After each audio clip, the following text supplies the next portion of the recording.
Alexa, turn off.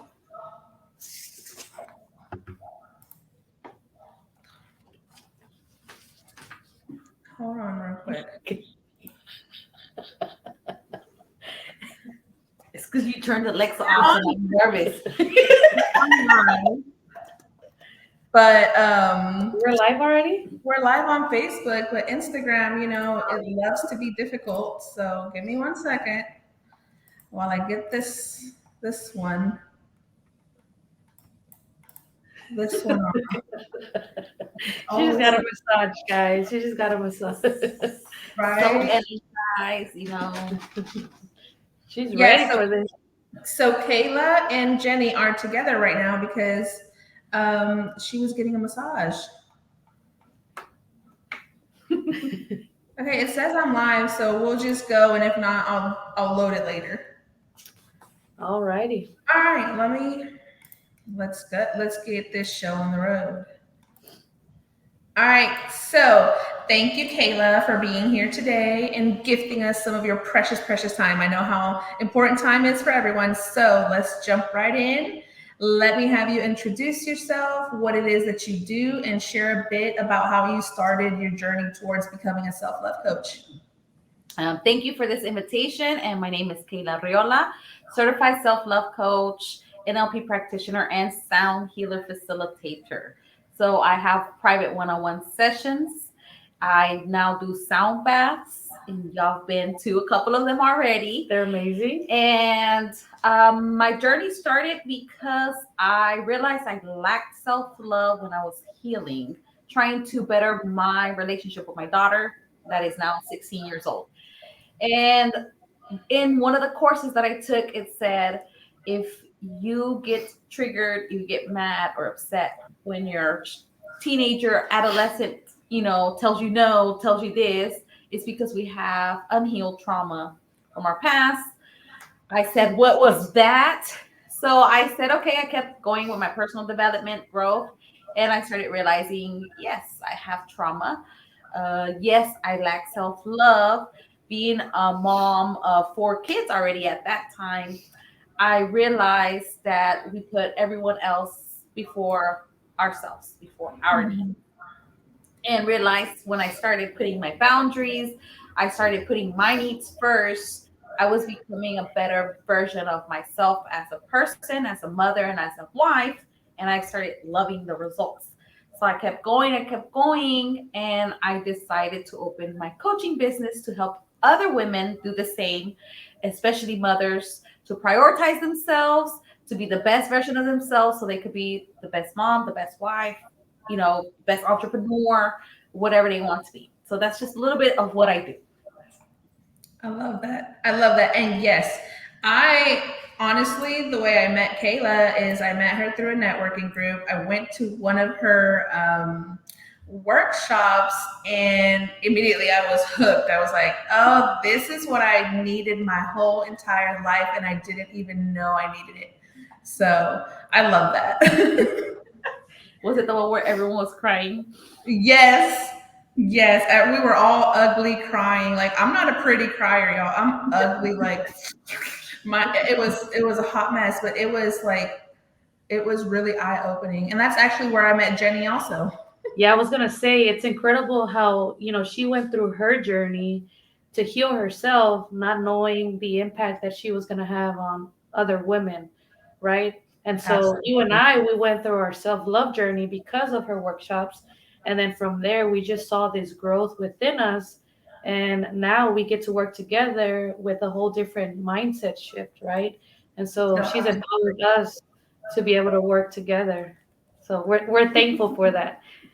oh, for sure. Okay, so here's one of my questions. How do you tailor your coaching to meet individual needs? So on our first session, we I get to know my patient or my client by asking all these questions, but we get deep in it. I ask them about their personal life, they're married, how many kids, their relationship with their parents, siblings, and then they have I ask them to rate it from 1 to 10. how do they feel that relationship? And once they start rating it, a lot of things start popping up. So I start writing down from what I see, what they lack of or what they need help with. But it's not up to me to tell her, oh yeah, well, you need to work on this, and that. No, my job is to make you as a client be self-aware of what you need to work on. Then it's personalized because then I invite you to do a list of 10 things that you want to work on. From those 10, we choose 8. From the 8, we choose the top 3 that's going to help the other 5. We start working, and the other sessions, the first 3, but sometimes in between that, you start becoming more self-aware, more self-conscious, and things start getting triggered.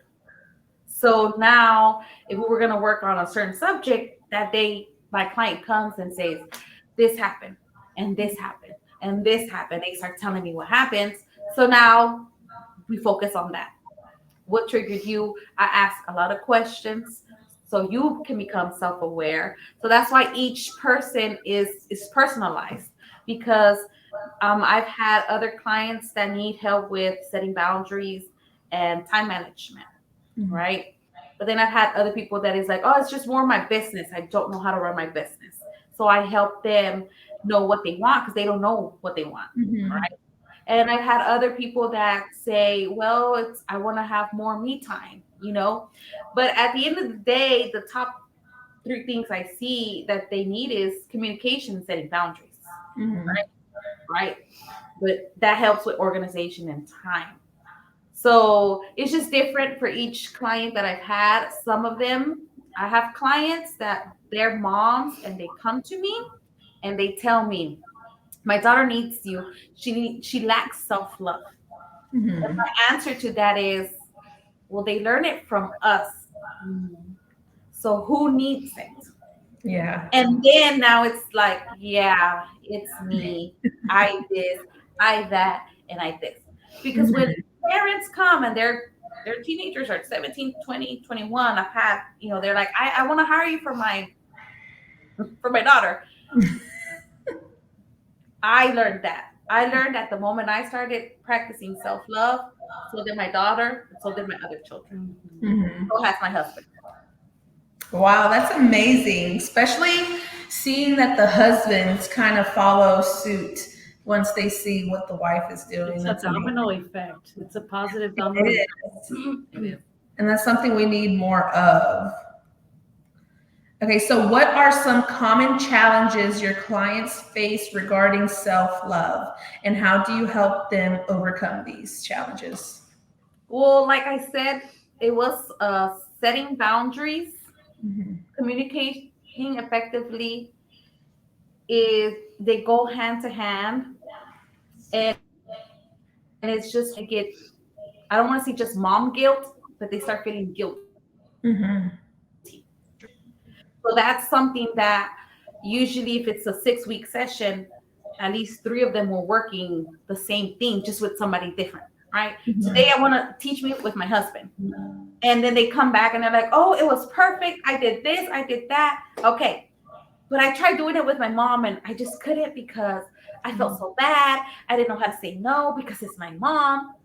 So you're still setting boundaries, and it's, how do I talk to my mom, or how do I talk to my mom? Because then the little voice in the back of my head is saying, oh, how could you do that to your mom? Right? And then it's my sister, or it's my grandma, or it's my grandpa, whatever parent it is. So I think setting boundaries is something that is very hard for them. It's very challenging. But I love the techniques that I now use with the NLP, because they leave out of there empowered and ready, and the guilt is out, and I did it. And then I get a message from my clients. I did it, and they didn't respond like this. They responded positively, or they did this. And I'm just happy because I feel it, because I know what they're going through, because I went through those steps myself. Exactly. So when they say, oh my God, it's because you should have seen, and they're like smiling big. And I'm like, I understand. I went through you. It's like I see it. I'm seeing myself through them, through my clients. So So when I see them smiling, I'm like, oh, that was me. I remember, oh my God, this happened. It was amazing. So that's like setting boundaries, and the guilt coming in is something challenging for them, but I help them overcome that. Good. So that ties into our next question. Like, how do you approach resistance towards self-love practices in your coaching? Like, if someone was skeptical about getting coached by you for self-love. Well, in reality, having the willingness to want to change and grow is the first step to get coaching. Because if Absolutely. you're skeptical, you're not going to believe it. So you're not going to put your 100%, right? And I'm not going to be that coach that tries to, but you got to sign up today. If you Mhm. want to change today, right? I will say that if I'm at a workshop, but if I'm on a one-on-one and you're still skeptical, honestly, I don't want to work with you because I've had those clients Mhm. where they started good the first 3 weeks, but then they never showed up. They ghosted me. Mhm. So I don't want to work with someone that's not ready Mhm. Yeah. because everyone's time is different. Mhm. Mhm. All right. I'm not going to get upset either, but then those techniques really, really do work because again, I lived it. I've Mhm. used some already in my workshops with y'all, y'all been there. So I love the feedback when I follow up with y'all, like days or a couple of weeks later, because then y'all start telling me, oh my God, girl, I started feeling this or now Mhm. this, and I'm doing this, and I couldn't believe it, because sometimes we want results like fast, but it doesn't, it takes time. Yeah, I mean, because Yeah. I'm sure, Natalia, I'm sure you were skeptical in the sense like, should I go to that workshop? When Keila was first starting, because you're like, do I need that? You Well, don't. I will be 100% honest. At first, I was like, I don't know any of this. I don't know this area. What if this is like some Yeah. scam? But then I Mhm. was like, no, because it was shared on the Kingwood Businesswomen. I trust it. And then I just showed up, and now I'm like, I'm so glad that I did. Yeah, and also in the sense of like, do I need this? Like, Mhm. you want to kind of hide those feelings behind you. You want to. A lot of women pretend to be very strong, and they are Yeah. strong, but there's a lot that could still be developed within us that I was like, should I go? Do I need that? And it does empower you. Yeah. You find out some weaknesses that you weren't aware of, Mhm. and it makes you stronger. So I I'm think glad there's I think there's a lot of like misconception or taboo behind it, especially in the Hispanic community. If we're being honest, we're so anti anything that is setting boundaries, yeah. anything that's putting ourselves first. So, of course, in the back of your mind, it's like, do I need this? But I was already on a healing journey before. So I already kind of knew what I was looking for. And once I went and experienced it, I was like, this is the missing piece that I've been looking for anywhere and everywhere. I mean, I'm an avid prayer, I'm Christian. So I look to God a lot, but there's something special when you get into a room full of people that are kind of on the same journey and trying to do the same thing. And being vulnerable. That's Mhm. something that I've seen. So when they're skeptical, me speaking my story is like after the workshops, they come up to me and say, Mhm. I was going through that too. This Yeah. just happened to me, or this happened to me years ago and I didn't know how to deal Mhm. with it. But thank you for being, honest. Thank you Yeah. for telling me this. So that's something I wanted to make sure that each workshop that I have, I'm going to speak my story and my truth.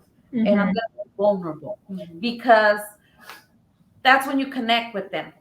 And that's when you know they're being truthful, not just, Mhm. oh yeah, 5 easy steps to this and that's it. Yeah. No, if you Because read they're my not easy. yeah, Nothing's if you easy read about this journey. I put there, I was going through this, and Hmm. this is what helped me. Not Yeah. just, oh yeah, 5 easy steps, just do this, and that's it. No, Yeah. it takes time. And I think that's a great quality that you want to find in a coach, right? Hmm. Someone that's been through something, someone that's vulnerable, not someone that's like, oh, it just standing there and like not showing any emotion. Yeah. That's not true. being vulnerable in front of you. Like you don't want to get coached by You can't build. You won't be that able to person connect next to with you. them. Mhm. You won't be able to connect with them exactly. So let's say someone is ready to start their journey. How can someone start their journey with you? You can contact me through Instagram, Facebook, or TikTok. I have those three social medias, or my website at www.vowempowerment.com, and I have a contact form on there. And then from there, we just go to the free discovery call, which is a consultation call. I'll recommend. I only offer 6 week or 12 week package, but my clients literally see improvement and results just within 6 weeks. You know, Mhm. so I offer that, and then if you are here in the Houston area, you can sign up also for the email newsletters because I do host workshops. And this Saturday, I have my first Vow Women's Circle where we'll have journaling, meditation, and a sound bath. So y'all were part of it last time. Y'all know, how it went, and I'm trying to create that safe space where we could be vulnerable. But something that I'm going to incorporate for this one is whatever is said there stays there, right? Because I'm trying to create that safe space, vulnerability, no judgments, Mhm. for us to release, vent and release, but leave out of there empowered, energized, and ready to conquer the world. Yeah, so I see a lot of development with VOW Empowerment right since the beginning. Natalia and I have been there through your journey, but we see that you've grown so much as a person, which in turn has helped with the growth of VOW Empowerment. What are some techniques that you would like to share with everyone on how you have grown and developed as a coach? I incorporated journaling because sometimes we just need to vent, Mhm. and we sometimes vent to the wrong person. One, I like to vent to my husband, but then we hear, why don't you just do this? Or, Mhm. they don't understand us, right? But then we vent to a friend or even a family member, and we hear our parents like, they don't validate our feelings, Mhm. right? So something that has helped me is let me journal. I journal out my feelings. I'm upset. Why I'm upset. I say everything that I'm not supposed to say in that. Regret saying it. Mhm. Journaling has been the biggest part of my healing journey because I didn't know who to go to that would Mhm. understand me. And then I would go back and read. Even now, whatever I have, I go back and read my notes and I'm like, I remember that. And then I get proud of myself because of where I am Mhm. now, how I react now. And just earlier, I was telling Jenny, like, certain things that would really tick me off and I would feel the whole madness and anger all over my Mhm. body is I don't feel that no more, and I enjoy it because I'm like, I used to feel like this and I don't feel like that no more. And I told my daughter just 2 days ago, one of the things that I do, because I asked her, what are three things you don't like about me and what are three things you do like about me? Okay. And one of the ones was screaming. Mhm. And I asked her, but have you noticed that I scream less? I said, Mhm. it's a habit that I've done for more than 16 years. I Yeah. think it's just a habit. I caught myself like it was something that usually would upset me and I would scream and rage, right? And now it's like it happens and it's just an automatic, like, why are you doing this? But I realize I'm not mad. I realize I'm not Mhm. angry. I realize I'm not hot. It was just a habit. And when I realized that, I'm like, okay, Kayla, you're not mad. Like, Yeah. why are you acting or why did you react that way?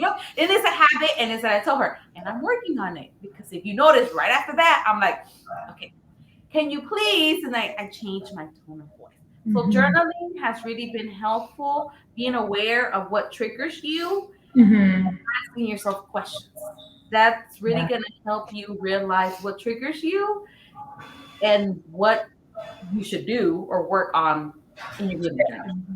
I And give I you love that you said that you ask your kids what it is that you don't like about you. Because a lot of times we don't want to hear that. It's like you need to stay in your role of a child, or whatever. But I feel like incorporating those good, healthy boundaries and good communication is gonna help everybody all around. Yeah. Yeah, because it helps because she's telling me. And even though it's uncomfortable, at the end of the day, it's constructive criticism, right? Yep. It's gonna help me. Okay, I do that with her. Okay, but then I explain to her, like I said, but have you noticed? I stop. I know, I Mhm. scream too much. I know. If you realize it's towards the end of the day, I'm sorry Mhm. that by the time I pick y'all up, my battery is Is really low. So I'm working on what to do when I start feeling that to re-energize, right? Mhm. But again, just being self-aware, it helps you be more self journaling, helps you be more self-aware and read, Mhm. and you start, right? And then right now I'm with my kids. What are three things you like about me? First I said three things that you don't like about me. Mhm. I'm still waiting on the little ones. I haven't talked to the little ones. I talked to the older ones, but they only answered the three things they don't like about me. They said it quick. They were like, "Oh, Right? this," and I said, "What's the word? Three things you do like about me." Oh, they had to think They about stay that. quiet. I know, and I'm like, we could get back to it because we were driving. We're already getting home. Like, we'll get back to this conversation, but I want three good things about me, okay? And they're just like, okay, Mhm. I have one already, but the other two, they were like still thinking about it. But it's something that I just started doing with them because I heard it in a podcast. Yeah. I was like, let me do it, right? Because again, there's gonna be certain things that we don't realize we do Mhm. that help us with our children, especially if you're a Yeah. mom. Yeah.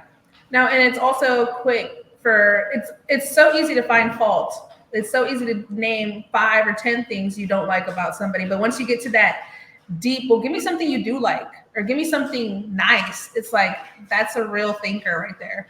Yeah, and I'm trying to get a what I heard about that podcast that I was listening to was is trying to just build that relationship. Mhm. And I'm mainly with my oldest kids, Yeah. but I feel that I work with them more because I traumatized them when they were younger. So I'm Mhm. trying to slowly repair that and give them the tools also, Yeah. right? I'm already practicing it with the little ones. I'm Yeah. already doing it with the little ones.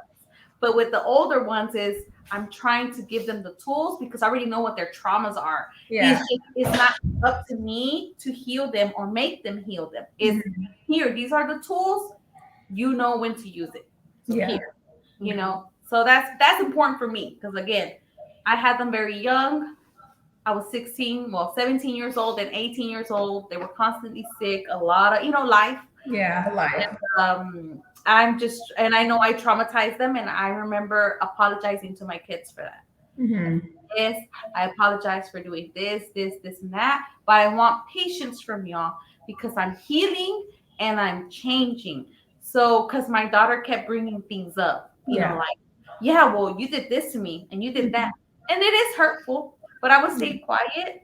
And instead of getting upset and denying it, I would say, yes, you're right. I apologize. Mhm. I didn't know. It was my emotions. It was Mhm. this, whatever, the topic was. But it's Yeah. something that I'm teaching them and I see now on my little kids. Mhm. I literally did a technique to my little girl the other day. And yesterday she had baseball practice, and my husband said, I don't know what you did with that technique, but it worked because she kept hitting the ball and she kept running. Whatever you did, it worked. And I said, yes, I did a technique on her. He's like, I'm so happy, like I'm so glad, but I'm glad I learned it for Mhm. them too. Yeah, no, I agree. And I hear so much of like similarities in our story. I was married young, I had kids young. So I feel like with the older kids, we did a lot of growing up with them.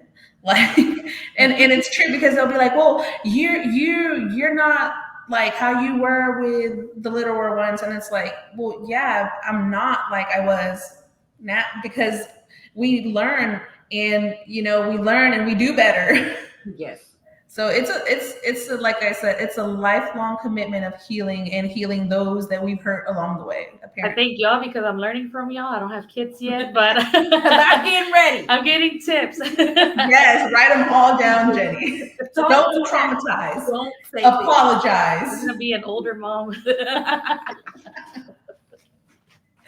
Oh my goodness. Alrighty, All well, right. Anything else, ladies? Thank you so much, Kayla. Jenny, any more questions? no, this was great. We pretty much covered everything. We just wanted to really put the spotlight on her because she's a great coach. She has a lot to offer, a lot of experience, and she will be able to help you through your self love journey.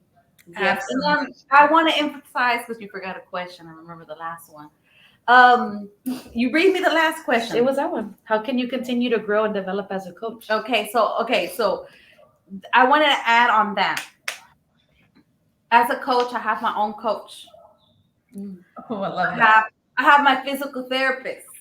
Who is that? I don't want to let. I'm gonna gatekeep that, you know, because again, I'm gonna say it, and you're gonna running, and then when I text her, I'm gonna be like, "Hey, girl, when do you have availability? Girl, I'm booked 2 months, I'm busy.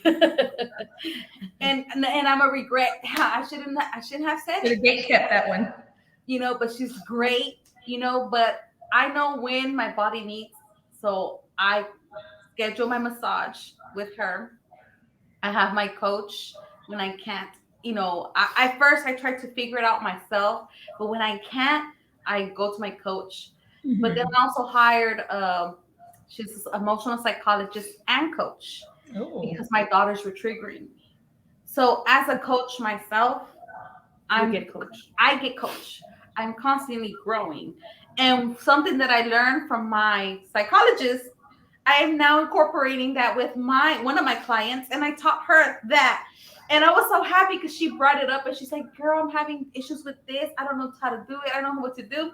And I'm like, "Oh my God, I just learned about it. Let me teach you." And here I go teaching her. And again, she texted me, you know, before our next session, and she's like, "Girl, I did it, and it was amazing." And I was like, "How did you feel?" I felt so proud of myself. Like I couldn't believe it actually worked. I'm like, "Yeah, I know it doesn't." Oh my You know, goodness. coming to my massage, I've done what is it called? What is it? Access bars. I've gone to do the access bars myself, you know, because I'm healing. So those are ways also that I do. I still get coached.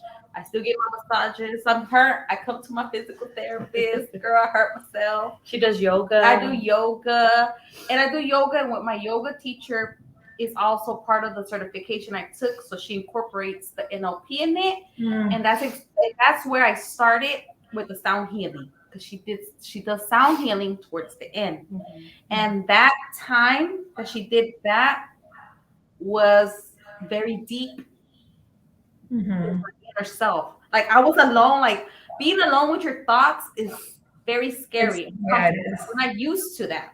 Mhm. So having, you know, to learn how to deal with me and my thoughts and my feelings, it was amazing because again, you start being more self-aware now, more conscious. Mhm. Now you know what triggers you. Okay, so now that I know what triggers me, what can I do? Mhm. You know, to not get triggered and react in a Mhm. not so good way, right? So Yeah. I want to add that on there because I just got my massage done and shoot. No, that was important. That was very important. And when she comes for her monthly recovery sessions, they're tailored to her and what she's going through. You know, we talk and we target specific areas. And even Yeah. today, I was like, hey, send me your playlist so you can just come in and relax and release all of that energy and stress. You know, as a coach, you kind of have that inside you. So we're releasing that as well. So Yeah. it's very That's important that amazing. a good coach takes care of herself so that she can Mhm. continue to take care of other people. Oh yeah, for sure. Jenny, you better be the best because I need her the best whenever I come to her workshops. You heard that? It's too much pressure. Too much. Too much So much pressure. pressure. I know. It's The a lot domino of effect. people are relying on her, relying on you, Jenny. It's the energy. Like, I'm leaving her with good energy, and she can go spread that to the world. Yes, good. That's good. That's exactly what we need more of. Yes. All right. Well, thank you both so much for your time. Thank you, everybody who tuned in, and we will see you next week for our Wellness Wednesday live. All right. Bye. Bye.